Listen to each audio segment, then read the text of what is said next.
Nicole woke up and heard noises in the kitchen. When she went in, she saw her father sitting in a wheelchair and trying to make her breakfast. 10 years ago, a strong and sturdy man became wheelchair-bound due to a car accident. At that time, Nicole's mother had to not only do her main job, but take care of her sick husband as well. She coped with the enormous burden heroically, but one day, her heart stopped beating. It happened 4 years ago, when Nicole was 19, and she had just entered the college.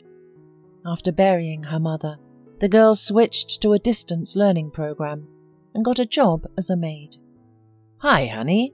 Here, I decided to help you, because you were up all night again because of me, and you still have to work." "Daddy, it's okay. The main thing is that your night attack went away." Nicole tried to reassure him. "My friend, Monica, goes clubbing all night and then she works, and no problem."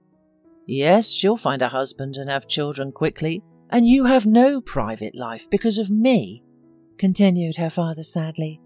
"Dad, don't say that. Is it possible to meet a normal guy in a club? If it's meant to be, my destiny will find me at the bus stop." At breakfast they talked again about Nicole's problems at her new job. She had recently switched from a small hotel to the best one in town, and had already fallen out of favour with the manager, Mrs. Scott. She was constantly picking on Nicole and some of the other maids, always giving them the most difficult and unpleasant assignments. The hotel owner rarely visited the city and completely entrusted the management to Mrs. Scott, which she was unspeakably happy about, and did not hesitate to line her own pockets shamelessly. All this Nicole heard from one of the oldest workers, Mrs. Flores, on the first day. The elderly woman immediately warned her that it was better to keep her mouth shut so as not to lose her job, and also advised to stay away from slyly receptionist Owen, who apparently was in a relationship with Mrs. Scott, and they did all their dark business together. One rainy evening, on her way to the bus stop, Nicole was accosted by a stranger in a car parked in front of the hotel. "Miss, can I give you a ride?" "You have such a sad face." "I think you need my help."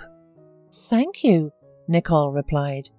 Normally she didn't pay attention to drivers who tried to get her attention with signals or annoying offers of a ride, but this day she was exhausted and didn't want to get soaked.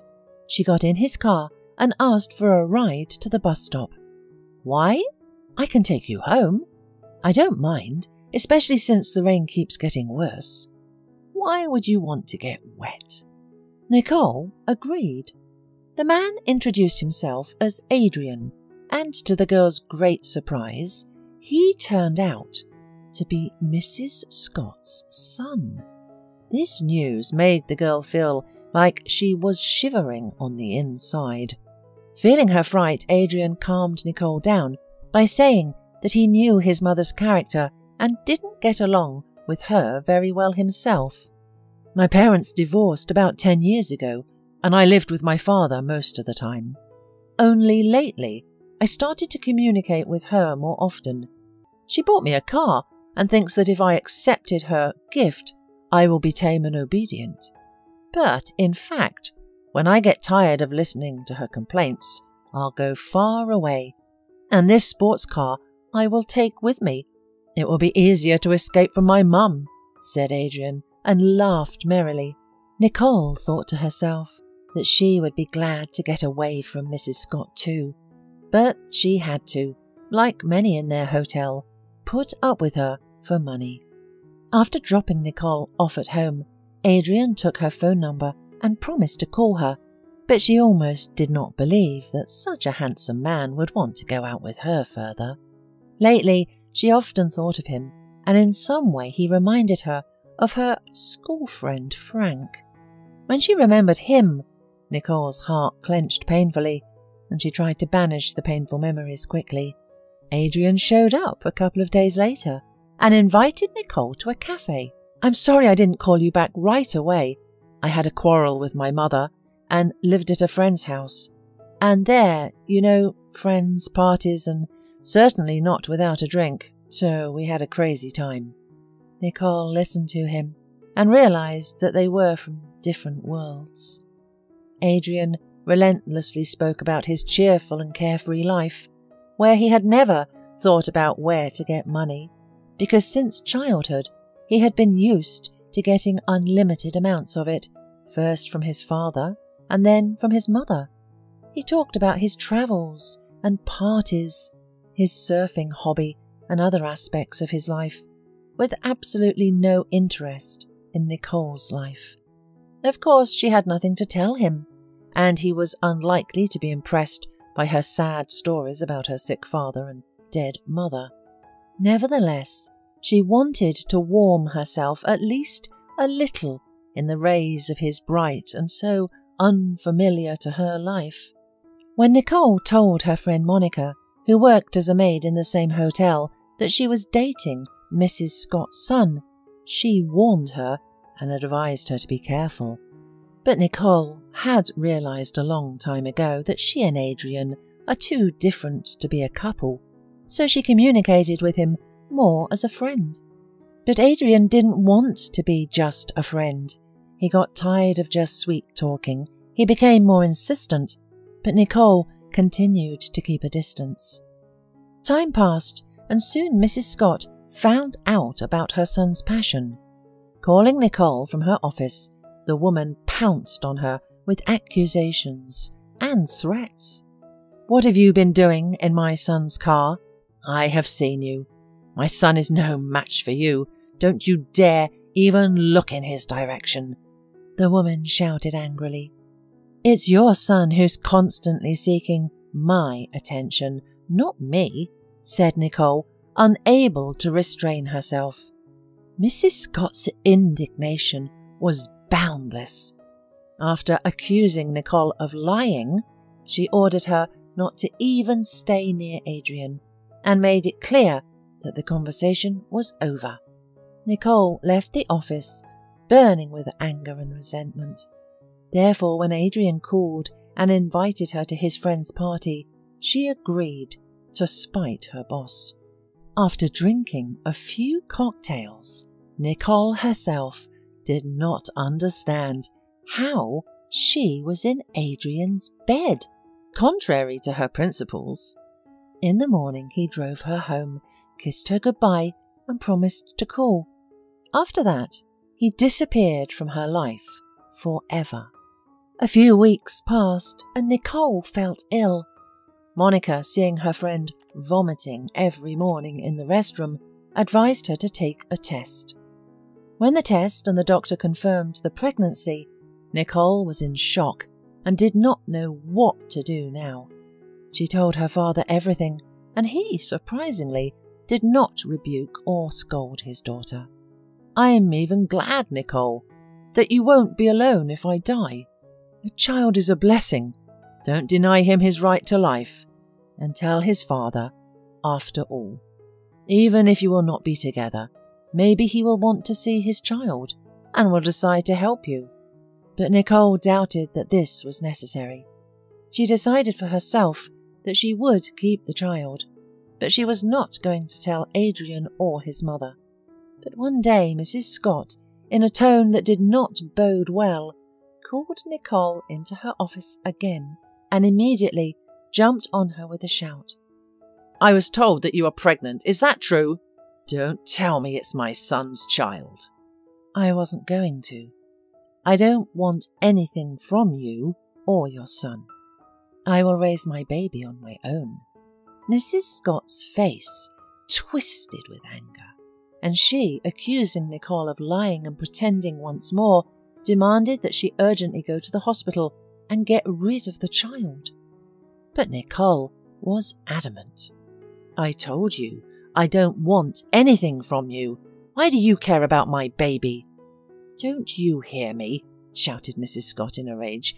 "If you don't do this, as I said, you'll be out of a job, and I'll try to make it so that no one else will take you anywhere. Think, what will you do with a handicapped father and a baby in your arms alone, without money." Nicole silently left the manager's office, with an even greater desire to give life to this baby and make him happy. Meanwhile, Mrs. Scott had kept her word. She issued several serious reprimands on Nicole, stating that she was systematically late, did a poor job, and even stole. And after that, she dismissed her, after realizing that she really wouldn't be hired anywhere else after that. Nicole felt depressed. She spent all day crying or sitting and staring at one point. Meanwhile, the money she had previously earned was almost completely gone. One night when her father had an epileptic seizure, Nicole rushed to his room, but on the way she suddenly bent over with a wild pain in her stomach and, screaming, fell to the floor.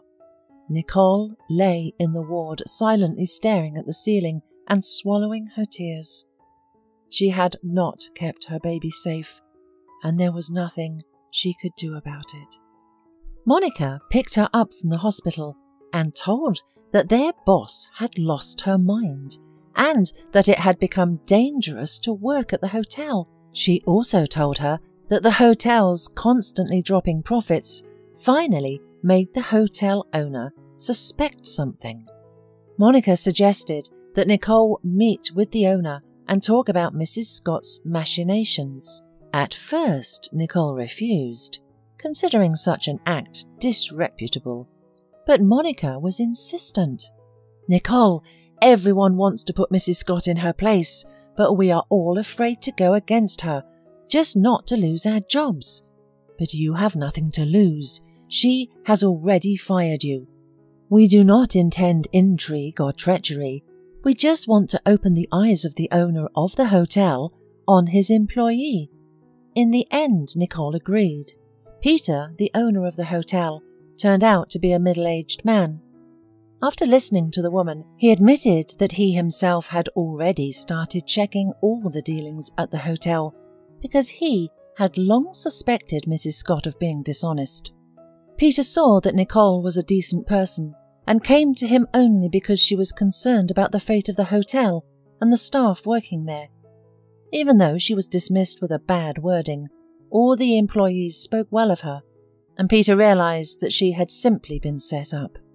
After learning from Nicole that she worked as a maid, that she studied hotel management at college, the man offered her not just return to the hotel, but to try herself as a manager, with a probationary period, of course. Nicole could not believe her luck, and promised to do everything to improve the hotel and increase profits. When she showed up at the general staff meeting, many people rejoiced. Mrs. Flores immediately told her that Mrs. Scott was dishonourably fired, along with her accomplice Owen, and the owner was going to introduce new management at the meeting. Mrs. Flores, like the other employees, hoped that now they would be led by a decent person. The meeting began, and Peter briefly thanked everyone present for their good work and promised that if in the next quarter everyone worked as friendly and well coordinated and the proceeds increased by 20%, he would raise everyone's salary by the same percentage. A murmur of approval went through the room. "Well now, I want to introduce your new manager to you. Meet Nicole." After that, the auditorium erupted in thunderous applause. And no wonder, because in front of them stood their Nicole, a nice, friendly, hard worker, a leader one could only dream of. Nicole thanked all the staff. "Friends, I really hope that you and I will do our best to have only good reviews about our hotel. Now, let's get to work." It wasn't easy for Nicole at first, because she had to combine her new position and her college exams. But the joy of finally being able to pay for her father's treatment, nutritious meals, and a nurse gave her strength. And meanwhile, the hotel's business really took off, and Peter kept his promise and raised everyone's salary and approved Nicole for her position. In her personal life, Nicole was also expecting joyous changes, and it was helped by chance. One day, a fire inspector came into her office, and when he saw Nicole, he was literally dumb with surprise. "Nicole, I didn't expect to see you here. I heard a rumour that you had quit college and were working as a maid, and it turns out that you are the boss. You look wonderful," muttered the man. "Oh, Frank, I switched to a distance learning program and finally got my diploma," smiled Nicole. They chatted some more, and Frank, embarrassed, as he had done long ago, asked Nicole out. He had been in love with her since first grade, and in 10th grade, the first beauty of the school, Trinity, fell in love with him and did everything to seduce him. She was experienced beyond her years, so she easily conquered the head of Frank, who was desperate to get love from the prude Nicole. So their paths parted. Then Frank went to serve in the army, and during all this time, Trinity led a pretty riotous lifestyle. Nevertheless, she managed to convince the guy of her love and loyalty, and even in one of his vacations, she managed to get pregnant from him. So, returning after the army, he had a little daughter, Molly, waiting for him at home. Frank and Trinity got married, but even after the wedding, Trinity did not calm down, and being attracted by a young lieutenant, she left her poor husband with the baby and went with her new love to another state. All this Nicole had heard from their mutual acquaintances because she had never seen Frank since then. But she did not hold a grudge against him, and all the past offences were far behind her. At the coffee shop, they talked about absolutely everything. They reminisced about their childhood years, about Nicole's parents, who were always nice to Frank. "You know, I want you to introduce me to Molly." Nicole finally made up her mind. "Let's take her tomorrow and go together to my daddy. He will be pleased to see you. He often thinks of you." When they arrived at Nicole's house, Molly immediately imbued him with confidence, for she did not have a grandfather, but she had always dreamed of one. She turned out to be a beautiful, perky little girl, and announced from the threshold, "Hello, you're my real grandfather, aren't you?" The elderly man hugged the little girl and said that if she wanted, he would be her grandfather. Molly nodded happily, and, looking at the wheelchair, said seriously, "Your feet hurt a lot, don't they? When I grow up, I will surely become a doctor and cure you." Nicole could not hold back tears of tenderness. "What a wonderful girl you have." "Yes," replied Frank. "Would you agree to be her mother and my wife?" Nicole looked into Frank's eyes and realized that she was unable to refuse him, because she herself had been dreaming of him for a long time.